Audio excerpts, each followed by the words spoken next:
Some contract news. We'll start with Karrion Kross. Karrion Kross is in his contract year for WWE. There hasn't been much progress. Fightful Select and Sean Ross Sapp reported earlier this year that Karrion Kross was in a contract year, with sources claiming that his contract was up in the summer.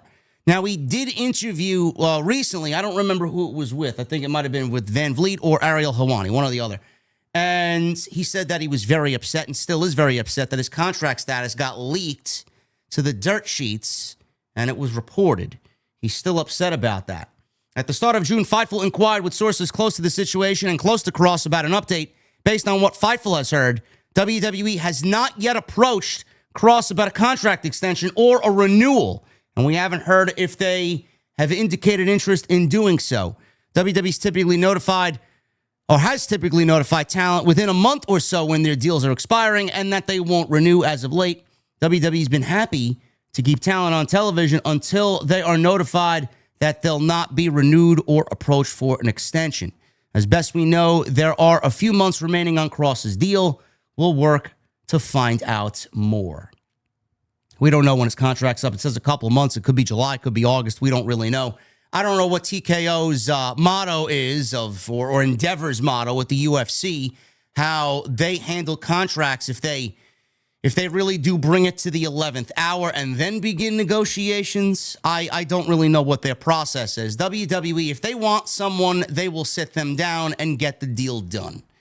So I don't know what's taking them so long. I don't. Do they want to retain Kross? You would hope. After all the negativity that we've seen this year alone with WWE, the ticket prices, how it's become more of a business and less fan-friendly, the releases, R-Truth, the creative being subpar, you let Kross go at the height of his popularity, which I don't even think has hit its ceiling. It's still growing. After the documentary he put out, after he has literally been doing whatever he can to try and send smoke signals to them.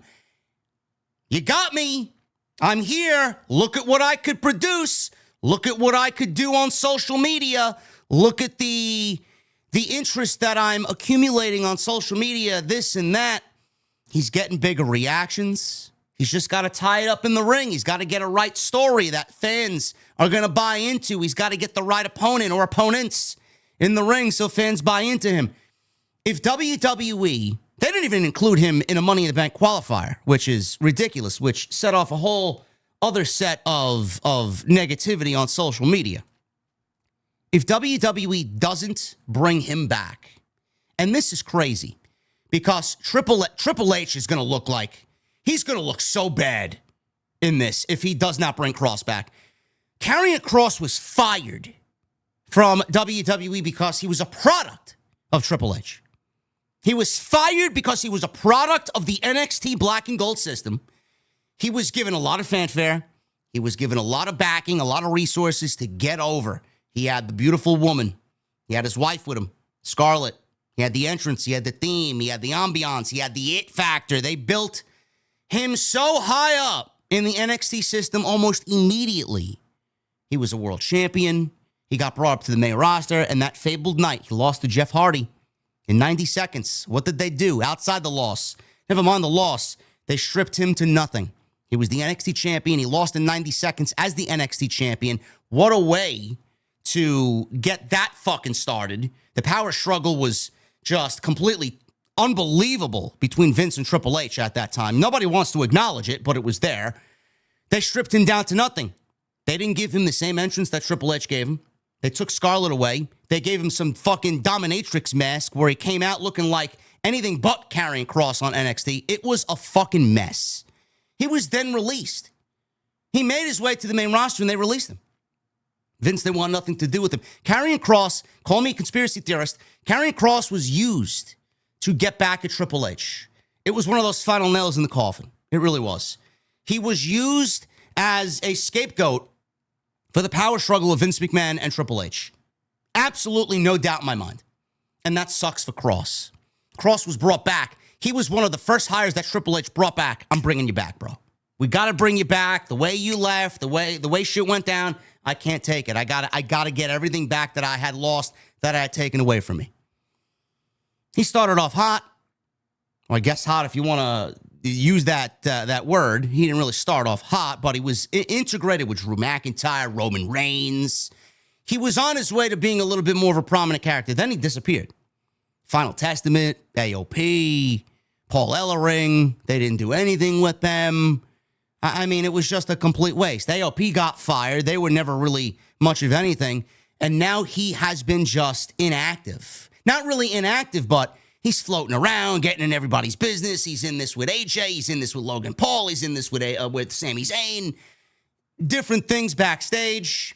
He's almost like that good devil, bad devil type of gimmick on television. He released a documentary. He hasn't really done much of anything to make his presence known on the television show, and that is directly now because of Triple H. What is he waiting for? If Karrion Kross is not given an extension, after all that has happened to him to get fired, and all that Triple H did to bring him back, to not use him, to not bring him back, that will send shockwaves through WWE. Because Triple H could promise you the world, and like that, all right, man, we're going in a different direction. He will lose trust, not only with the roster, but with the fan base. And he will take the brunt of this blow because this was his project. This was his idea to bring Kross back. And this is going to be a decision by Triple H and by his team and by management to not give him an extension. I don't want to know the negativity on social media when Kross is not given a contract extension. Do I think he should stay? I do. Do I think WWE should fucking own up and put this fucking guy on television? I do. Do I think if he leaves, he goes to AEW? I do. And Tony will be getting a winner. What he does with that winner, I don't know. But Kross will have all the creative freedom he wants to do what he needs to do to hopefully get over on television. This is going to be a very interesting situation to follow.